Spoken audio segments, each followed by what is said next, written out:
Asia cup में पाकिस्तान के खिलाफ फाइनल में शानदार जीत की तुलना ऑपरेशन सिंदूर से करना। भारतीय जनता पार्टी अपनी हरकतों को जायज ठहराने के लिए यह सरकार पाकिस्तान के साथ मैच खेलने के बाद जो आलोचना हुई, शहीदों के परिवारों ने जो सवाल किए, उससे बचने के लिए अब एशिया कप में भारत को जो जीत मिली है उसकी तुलना ऑपरेशन सिंदूर से करेंगे। मैं आपसे सवाल पूछना चाहता हूं दोस्तों, यह हमारी सेना का अपमान नहीं तो क्या है? मैं फिर आपसे पूछना चाहता हूं, कल अगर पाकिस्तान से भारत हार जाता तो क्या प्रधानमंत्री नरेंद्र मोदी तब भी ऑपरेशन सिंदूर का इस्तेमाल करते? ये सिर्फ खेल है या राजनीति का एक नया हथकंडा? सवाल कई उठ रहे हैं। भारत पाकिस्तान के बीच मैच का शुरुआत में बाइकआउट हो रहा था, लेकिन मैच फिर भी हुए। एशिया कप में मैच से पहले भारत के एक्शन और मैच के बाद, जब पहला मैच हुआ उसके बाद के एक्शन में क्या बदलाव हुए? और एशिया कप की जीत को ऑपरेशन सिंदूर से जोड़ना क्या बताता है? क्या मोदी को अब अपने खिलाफ बन रहे माहौल को काटने के लिए क्रिकेट का सहारा है? क्या मोदी देश की जनता के सामने गुगली डाल रहे हैं, या इस गुगली को भी जनता बाउंड्री के पार पहुंचा देगी? क्योंकि जनता इस लेग स्पिनर की स्ट्रेटजी समझ चुकी है। आप प्रधानमंत्री नरेंद्र मोदी के ट्वीट को देखें, जिसमें उन्होंने कहा कि खेल के मैदान में ऑपरेशन सिंदूर हो गया है। इसी से सब कुछ समझ में आ जाता है। अगर प्रधानमंत्री इस तरह का ट्वीट कर रहा है, इसका मतलब है कि पूरे एशिया कप में ये स्क्रिप्ट लिखी गई थी कि हमें कैसे कैसे पाकिस्तान से बदला लेना है, कैसे पाकिस्तान को बेइज्जत करना है, अपमानित करना है, पाकिस्तान के अधिकारियों को, पाकिस्तान के खिलाड़ियों को। और इस चक्कर में उन्होंने पूरे खेल को अपमानित कर दिया, पूरे खेल को शर्मसार कर दिया। जो कुछ भी इस एशिया कप के दौरान वहां पर हुआ है, उसके लिए भारत के हुक्मरान और पाकिस्तान के हुक्मरान दोनों बराबर से जिम्मेदार हैं। होगा क्या कि पाकिस्तान भी जाएगा आईसीसी में, कहेगा जय शाह जी, आपकी टीम ने तो हमसे मेडल नहीं लिया, हमसे ट्रॉफी नहीं ली। और यहाँ पर गोल्डन मीडिया ये चला रहा है कि जी वो मेडल्स लेके ट्रॉफी लेकर के अपने होटल चले गए। बिल्कुल उल्टा चोर कोतवाल को डंडे। आपको पोडियम पे जाना था, आपको ट्रॉफी रिसीव करनी थी, आपको हैंडशेक करना था, नहीं तो आप जानिए आपके पॉलिटिकल मास्टर्स बताएंगे, लेकिन आपको मेडल्स लेने थे, आपने वो किया नहीं। तो आपको क्या आपके घर पर या टीम बस में देकर के हो जाएंगे? तो अब ये बड़ी सिचुएशन ऑकवर्ड हो जाएगी। और इस पर बात होगी, Pakistan will demand for an action against team India कि भाई इंडियन टीम को क्या पेनलाइज किया जाए। तो ये बड़ी डिफिकल्ट सिचुएशन होगी। या तो जय शाह भाग करके आने, पापा ने मना किया, मैं तो भाग रहा हूँ, मैं रिजाइन कर रहा हूँ, वापस आ रहा हूँ, आपको जो करना कीजिए, मैं तो नहीं ले सकता एक्शन। किसी भी कोई अध्यक्ष है, उनसे ट्रॉफी नहीं लिया। लेकिन मैंने आज एक वीडियो ट्वीट किया है, पोस्ट किया है, उसमें 10 दिन पहले भारत के क्रिकेट के जो कैप्टन है, उसकी पूरी टीम उनसे हाथ मिला रही है, उनके साथ चाय पी रही है, फोटो निकाल रही है। अब देश की जनता को बुरा समझते हो क्या? हमारा सवाल है कि ये मैच नहीं होना चाहिए ऐसे माहौल में। आप हमारे शहीदों का, चाहे जवान हो या पहलगांव में मारे हुए निरपराध लोग, उनकी शहादत का आप इस प्रकार से अपमान मत करिए। आप ट्रॉफी को हाथ नहीं लगाएंगे, उसके हाथ से नहीं लेंगे, या कैप्टन से हाथ नहीं मिलाएंगे। अरे मैदान में एक साथ खेलते क्यों होगी? नरेंद्र मोदी का जो बयान सामने आया ना दोस्तों, वो निहायत ही शॉकिंग है। पढ़ के सुनाना चाहता हूं। और सवाल सिर्फ प्रधानमंत्री का नहीं है, देश के गृह मंत्री, विदेश मंत्री, जी हां, वो विदेश मंत्री जो अमूमन क्रिकेट पे कुछ नहीं बोलते हैं, वो भी इस पर बयान दे रहे हैं। सबसे पहले प्रधानमंत्री का बयान जो मैं आपको पढ़ के सुनाना चाहता हूं। Operation Sindoor on the games field outcome is the same, India wins, congrats to our cricketers. प्रधानमंत्री यहां कह रहे हैं कि क्रिकेट के मैदान में ऑपरेशन सिंदूर हो गया, हमारे क्रिकेटर्स को बधाई। तो एक एक करके मैं आपके सामने कुछ तथ्य रखना चाहता हूं। प्रधानमंत्री नरेंद्र मोदी तुलना कर रहे हैं हमारे क्रिकेटर्स की हमारी सेना के साथ। तो चलिए मेरे सवाल का जवाब दीजिए। पाकिस्तान के साथ हमारी कई जंगें हुई हैं, कई मुकाबले हुए हैं, मगर आज तक पाकिस्तान हमारी सेना से नहीं जीत पाया है। यह खासियत है हमारी सेना की। पाकिस्तान ने कई बार भारत के साथ विश्वासघात किया, जैसे करगिल के दौरान। जी हां, हमारे पीठ पीछे हमला किया, मगर हमारी सेना ने उसका मुंह तोड़ जवाब दिया है। और जहां तक क्रिकेटर्स की बात है, मैं समझ सकता हूं कि पिछले कई मुकाबलों में हमने पाकिस्तान को हराया है, हमने पाकिस्तान को क्रिकेट में नाको चने चबाया, मगर वो दौर भी था जब पाकिस्तान हम पर भारी रहता था। कहने का अर्थ साफ है, हमारे क्रिकेटर्स कई बार पाकिस्तान से मैच हारे हैं। और कल का मैच भी बहुत करीबी था, यह मत भूलिए।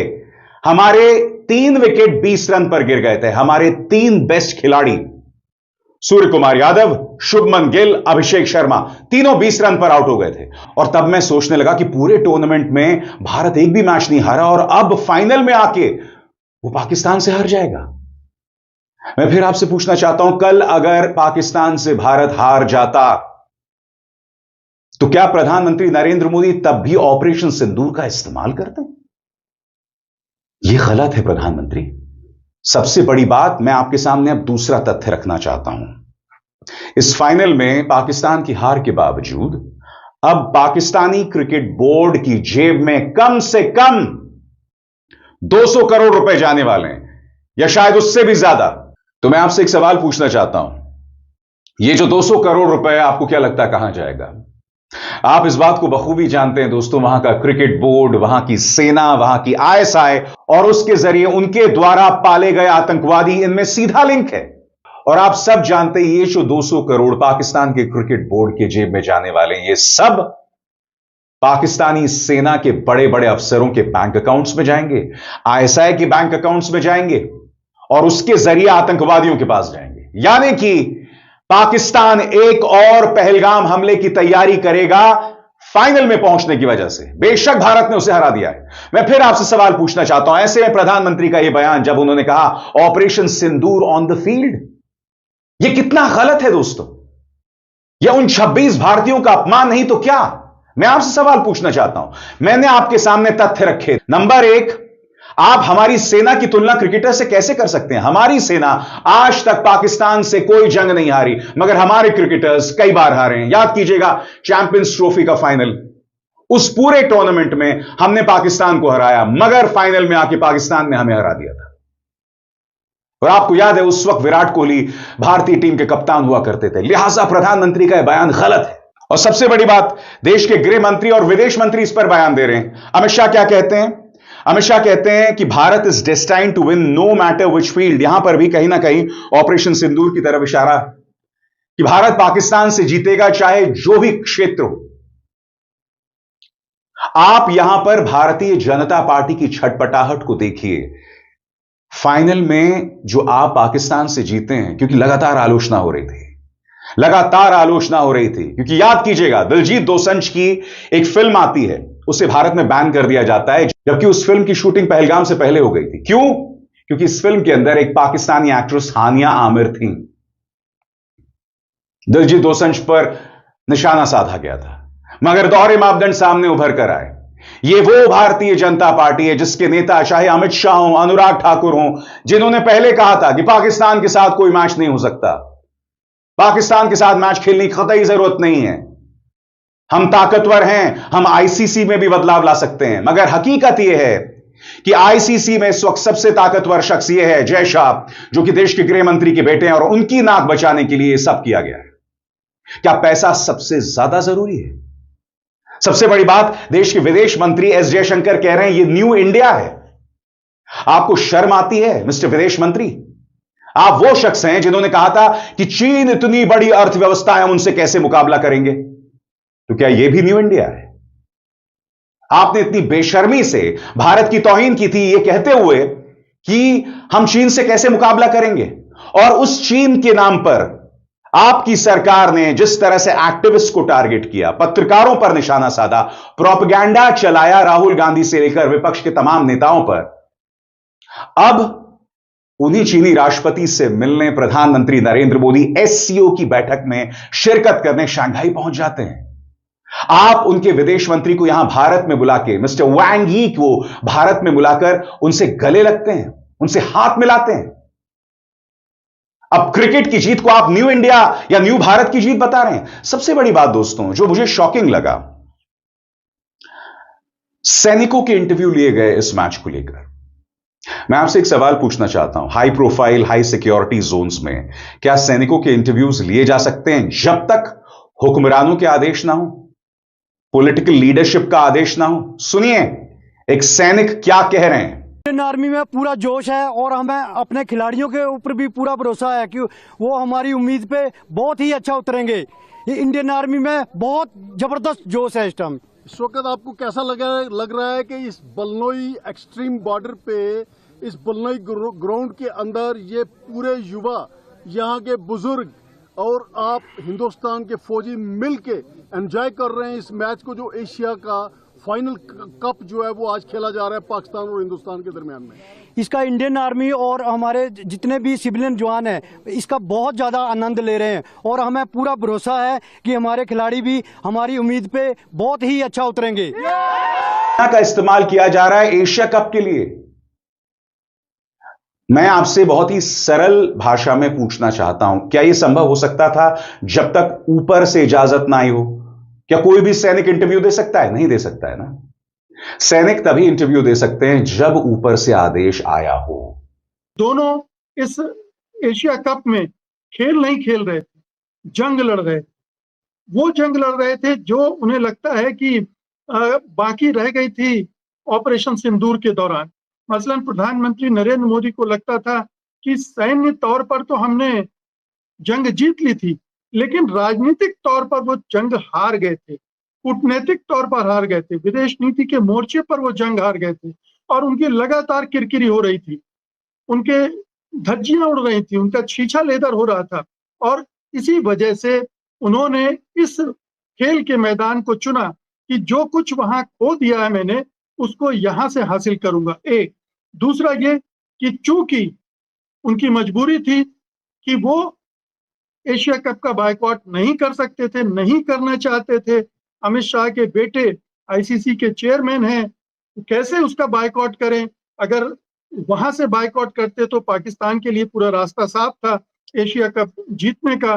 तो उन्होंने एशिया कप में खेलने की इजाजत दे दी, लेकिन चूंकि बायकॉट का कॉल भी दिया गया था और उससे सरकार की फजीयत भी हो रही थी कि सरकार का ये दोमुहापन है, पाखंड है कि एक तरफ आप कहते हो कि पानी और खून एक साथ नहीं बह सकता, आतंकवाद और क्रिकेट एक साथ नहीं चल सकता, बातचीत और आतंकवाद साथ नहीं चल सकती, दूसरी तरफ क्रिकेट और आतंकवाद दोनों साथ साथ चला रहे हो। तो इसको लेकर जो सवाल उठ रहे थे उसका जवाब भी देने की कोशिश या उसको कहें कि उसको छिपाने की एक कोशिश ये खेल के मैदान में की गई है। मैं समझता हूं कि ये बहुत घृणित था, बहुत शर्मसार करने वाला था, खेल की भावना के विरुद्ध था। अब देखिए कि भारतीय खिलाड़ियों ने मोहसिन नकवी से कप नहीं लिया, ठीक है, उनको अपमानित कर दिया आपने, लेकिन उनके कप्तान ने क्या किया? भारतीय अधिकारियों ने जो चेक दिया था उसको किनारे फेंक कर चले गए, तो उन्होंने आपको अपमानित कर दिया। ये एक टूर्नामेंट है, क्या अगले टूर्नामेंट में भी हम यही देखेंगे कि अगले टूर्नामेंट में अगर अमित शाह के बेटे वो ट्रॉफी देने जाएंगे और अगर पाकिस्तान खुदा न खास्ता फाइनल में पहुंचा और जीतता है तो क्या होगा? वो बहिष्कार करेगा, वो खिलाड़ी, वो पाकिस्तान की तरफ से फिर अब और क्या चीजें होंगी। तो ये जो एक आक्रमण फिर प्रत्याक्रमण ये लगातार चल रहा है, जो हाथ न मिलाने से शुरू हुआ था वो ट्रॉफी न लेने तक चला गया। ये बहुत ही दुखदाई दिन है।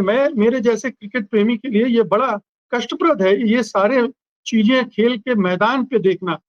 आप देखिए अंकुर जी की एशिया कप शुरू होने के पहले का जो वीडियो आया है उसमें मोहसिन नकवी भारतीय खिलाड़ियों से हाथ मिला रहे हैं, भारतीय खिलाड़ी सहज भाव से उनसे हाथ मिला रहे हैं, सारे खिलाड़ियों से मिल रहे हैं, वो उसमें कहीं कोई उस तरह की भावना नहीं दिखती।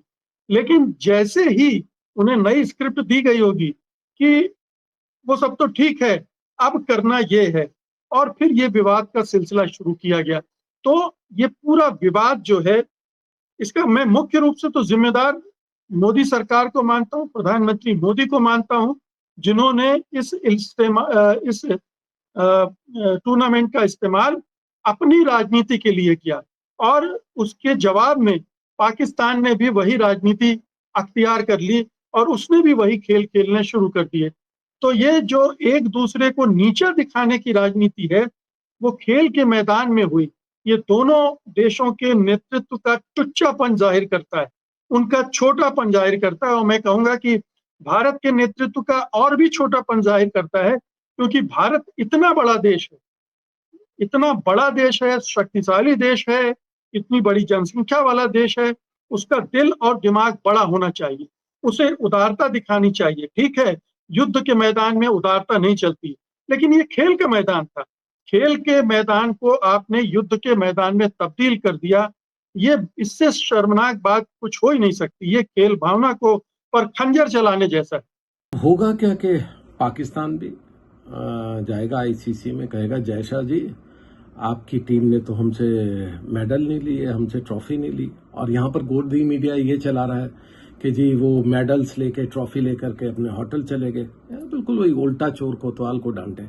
आपको पोडियम पे जाना था, आपको ट्रॉफी रिसीव करनी थी, आपको हैंडशेक करना था या नहीं ये तो आप जानिए, आपके पॉलिटिकल मास्टर्स बताएंगे, लेकिन आपको मेडल्स लेने थे, आपने वो किया नहीं। तो आपको क्या आपके घर पर या टीम बस में दे करके वो जाएंगे? तो अब ये बड़ी सिचुएशन ऑकवर्ड हो जाएगी। ये जो ट्रोल आर्मी, ये जो पॉलिटिकल मास्टर्स हैं, इन्होंने अपने बेटे को ही फंसा करके रख दिया। अब जैसा कोई अकेले तो है नहीं आईसीसी में कि जी मेरा डंडा चलेगा, मेरे पास ही भैंस रहेगी। अब उनको Australia, England, New Zealand, West Indies, सभी जितनी मेंबर कंट्रीज है, सबके रिप्रेजेंटेटिव्स के साथ बैठना पड़ेगा और इस पे बात होगी। Pakistan will demand for an action against team India कि भाई इंडियन टीम को क्या पेनलाइज किया जाए। तो ये बड़ी डिफिकल्ट सिचुएशन होगी। या तो जय शाह भाग करके आ जाए, जी पापा ने मना किया है, मैं तो भाग रहा हूं, मैं रिजाइन कर रहा हूं और वापस आ रहा हूं, आपको जो करना कीजिए, मैं तो नहीं ले सकता एक्शन। अदरवाइज ये क्रिकेट में वही सिचुएशन आ रही है जो मैं पहले से कह रहा हूं कि कैरी पैकर की 1970s में आई थी।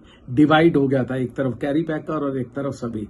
तो आज कैरी पैकर तो है नहीं, ये जय शाह और उनके जो होम मिनिस्टर पापा हैं उनके, इन्होंने क्रिकेट को डिवाइड करने का पूरा हिसाब किताब कर दिया है। तो क्या इसका मतलब यही होगा, आप खेलिए बैठ करके इंडिया में अपनी डोमेस्टिक क्रिकेट, आईपीएल, आपको दुनिया से कोई काम नहीं है। तो ये बहुत खतरनाक सिचुएशन पे ला करके इन पॉलिटिकल मास्टर्स ने टीम इंडिया को रख दिया है। नरेंद्र मोदी ने इस जीत के बाद किस तरह का ट्वीट किया, वो अपने आप में बेहद ही बैड टेस्ट में इस गेम को लेकर आता है। नरेंद्र मोदी ने ट्वीट किया, Operation Sindoor on the games field, outcome is the same, India wins, congrats to our cricketers.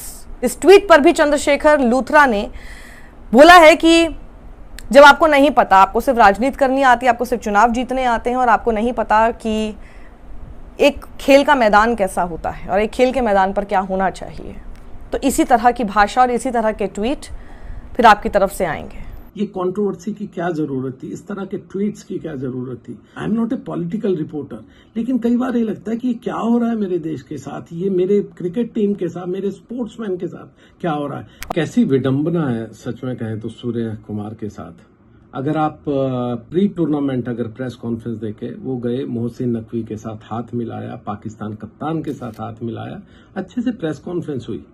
अब उसके बाद, क्योंकि ऑब्वियसली मैं तो बार बार कहता हूँ ये इलेक्शन का ही प्रेशर होता है इस पार्टी के लिए, उसके बाद से ऊपर से डिक्टेट आ गया कि हाथ नहीं मिलाना, ये नहीं करना, पॉलिटिकल स्टेटमेंट दीजिए, और वो फंस गए। वो बेचारे, उनको समझ ही नहीं आई, क्योंकि नए कप्तान है, कोई बहुत बड़े प्लेयर भी नहीं है, he is not a Sachin Tendulkar और MS धोनी, एक फॉर्मेट खेल रहे T20, बाकी सबका तो पार्ट भी नहीं है वो। तो ऐसे में उनको कहते हैं कि अपने पॉलिटिकल मास्टर्स को अगर टीम में रहना है, जहां पर गौतम गंभीर जैसे फॉर्मर MP भी हैं बीजेपी के, उन्होंने जरूर कहते हैं वो डंडा दिखाया होगा कि चलो ये सब कीजिए, तो उन्होंने कर दिया। But overall in a very bad taste I would say. और दूसरा मेरा ये भी मानना है कि ट्रॉफी नहीं लेंगे हम मोहसिन नकवी से, मतलब कि अब टीम, मान लीजिए कल को ऑस्ट्रेलिया इंडिया में आता है, वर्ल्ड चैंपियन बनता है, कुछ भी बनता है, तो वो डिसाइड करेंगे। हम प्रधानमंत्री मोदी से ट्रॉफी नहीं लेंगे, हम तो अपना कोई मिनिस्टर बुलाएंगे ऑस्ट्रेलिया से और उससे ट्रॉफी लेंगे। किस तरह का आप मतलब कि क्या है बना रहे हो आप, एक नई चीज स्थापित कर रहे हो कि आप टीम डिसाइड करेगी हम इससे ट्रॉफी लेंगे या इससे नहीं। या कल को जय शाह आपके ICC चीफ हैं, मान लीजिए पाकिस्तान चैंपियन बनती है, वो डिसाइड करेगी, पाकिस्तान की टीम को इतनी हिम्मत होगी कि हम जय शाह से नहीं लेंगे, हम तो अपने मोहसिन नकवी से लेंगे। ये किस तरह का दौर बना रहे हो आप? ये आपको समझना पड़ेगा और लोगों को भी समझना पड़ेगा कि आपका मूर्ख बनाया जा रहा है। अपने एक बच्चे को ऊपर रखने के लिए, अपने इलेक्शन जीतने के लिए, अपने जो कहते हैं हाइपर नेशनलिज्म फैलाने के लिए आप इस तरह से पूरे दुनिया का, पूरे देश का एक मजाक उड़ा रहे हो। और सबसे बड़ी चीज, आप एक क्रिकेट को, एक गेम को, इट्स ए ग्रेट गेम, ये जेंटलमैन्स गेम है, इसको 150 सालों से जो चली आ रही है परंपराएं, उसको खत्म करके आप एक अलग तरह का दौर शुरू कर रहे हैं। बहुत शर्मनाक है ये सब कुछ।